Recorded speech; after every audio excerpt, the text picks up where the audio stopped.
Well, let's talk about the hockey team you've been covering. Yeah, Well, win in New Jersey, win at the Garden, win on Long Island. You were there for all three. It was must have been special. it was special. And considering that road trip started poorly, right? The first game was in Toronto and they got absolutely smoked. Waxed. And yeah, and what I have learned this season about the Flames, and it's not just this 4-game road trip, but throughout the year, whenever they've had little stretches where maybe stumble a little bit and you kind of go, oh, okay, well, maybe this is kind of where they run out of gas. They always do something special to get themselves back into it. By the way, those 3 wins, all of them were come from behind. In every single game, they're behind in those games.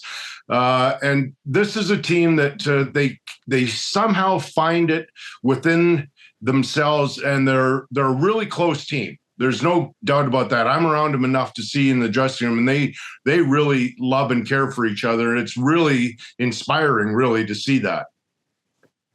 Teams around the league that are expected to take a step and they have trouble. I'm thinking Seattle or Buffalo or Detroit. And then you've got a club like Calgary where we weren't expecting this. What's allowed them to overcome being counted out at the start of the season? Well, a couple of things, and I know you guys have heard this many times. Their goaltending has been tremendous. Mm-hmm. I know Dan Vladar doesn't get the credit that he deserves. Dustin Wolf has really taken the number one job. But having said that, he's been really supportive of Dan. Dan's done a really nice job. Number one thing that I don't think people talk enough about is Ryan Huska and his staff, the job he's done. And I know you guys watch, but he mixes up his lines just at the right time, just when it looks as though maybe a line's getting a little stale or something. He mixes them up. He's not afraid to make lineup changes. He pushes all the right buttons at the right time. He looks like he's kind of like a really mild-mannered guy. And for the most part, he is, and he treats us incredibly well with great respect and everything. But he can go after the guys, and he'll get on them if he doesn't think that they're doing what they need to do and their style of play. He's really adamant that they have to play a particular way, and that is, of course, like most good teams, good on the forecheck. But what he talks about often is below the goal line in the offensive zone, how they have to retrieve pucks there, play down low a lot, and use their speed through the neutral zone. So they've done a lot of really good things. And I'm one of the first guys to admit I didn't see this coming. I didn't see them having this kind of season. But boy, it is one of the better buy-ins I've ever seen from a team. You know, the word I was going to use was tenacious. Yes. And Ryan is far from tenacious. He doesn't look that way, right? Right. Yeah. No, I've known Ryan since he was a coach in Kelowna. Yeah. And he's such a good, polite person. And you never are sure how that.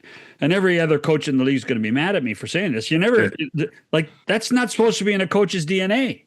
To be nice, to be nice to people. Well, I know. There's always supposed to be that. Walk. What was the story we were talking about with Pete DeBoer? Oh, Paul Maurice, when they'd leave a building, walk 5 feet behind him because he was mad.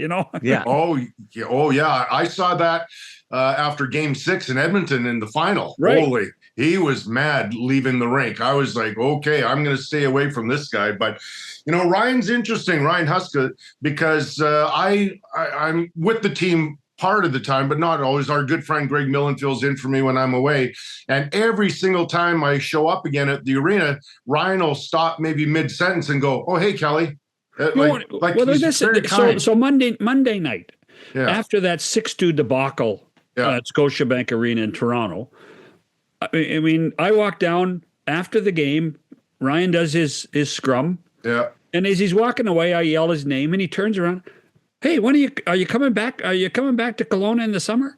Oh, wow. Right. Yeah. That's just Ryan Huska to me. Yeah. And that's why I can't ever imagine Ryan reaming a team out. Well, he does. He can. And I've heard from the players, and I've watched that series that the Flames have on the website, and he can get after them. And you have to. I mean, I remember many years ago, I think it was Joel Quenville. He was asking me about one of the coaches that I had, and he said something like, does he ever get a burr on though? Because can he ever stay mad at the guys? And I was like, not really. And he goes, that's not good. You gotta get mad at the guys sometimes, and they have to know that you're angry with them. That was Al Arbor, though. Al Arbor could. Perfect.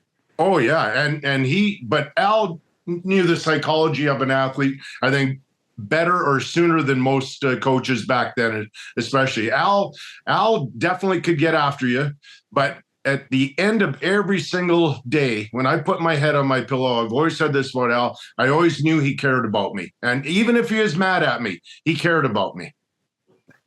So is this the style that Ryan is as a coach, do we believe, or is he coaching the team that he has? I think it's a combination for sure. He definitely, I think he would do some things a little bit differently if he had a more skilled team, but he doesn't. And so the way they play is how he thinks that they have to play together as a unit to have any kind of success, or even stay in games, really, because they don't score many. So they've got to stay in as many games as they can. The other thing about this team is there's two guys that have really impressed me. Yeah. One is Nas, because he's he's grown up. Yeah, he has. He's grown up. Yeah, we saw it all here in Toronto. He was starting to grow up in Colorado. Yeah. But in Toronto, we saw that he would get off the rails. He's an awesome guy. I've gotten to know him a little bit, and he's a driver. He's not only does he drive that line, he drives this team. He is emotionally invested every single game.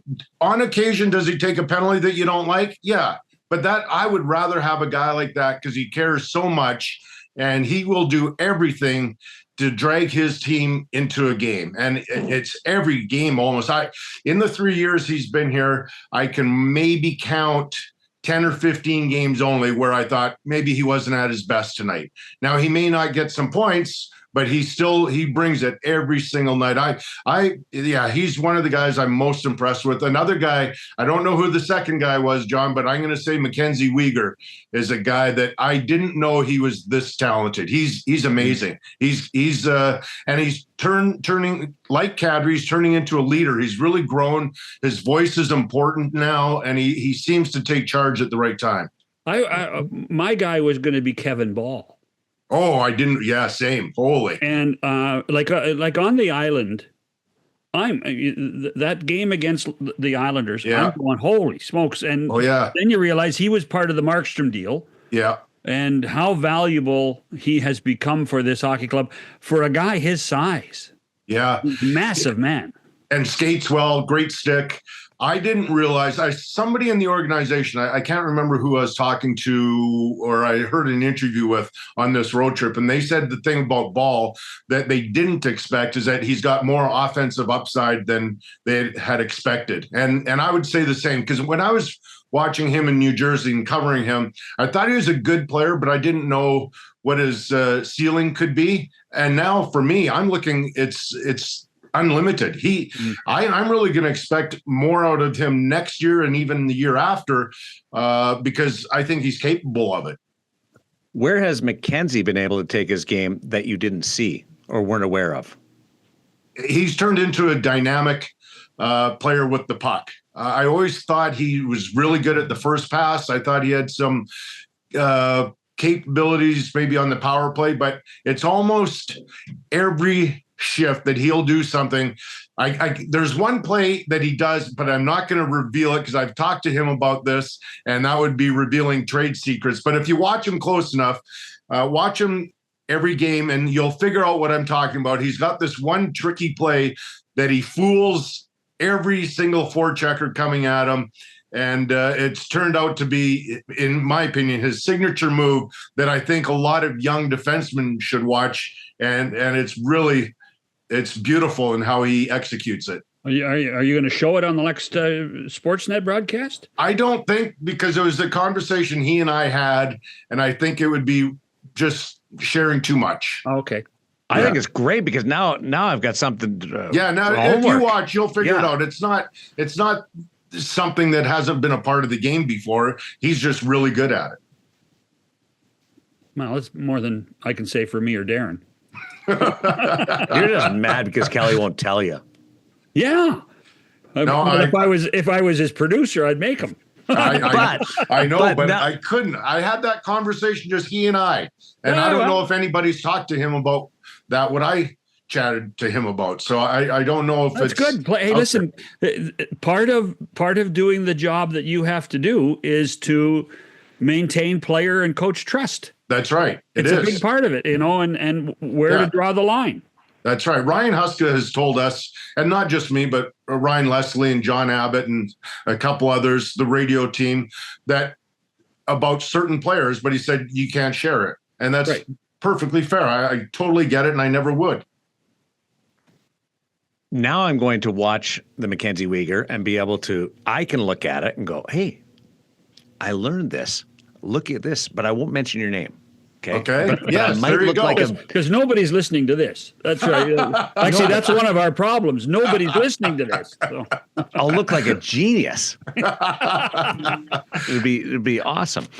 Let's take a break. We'll come back with more with Kelly Hrudey on 100% Hockey with Millard and Shannon.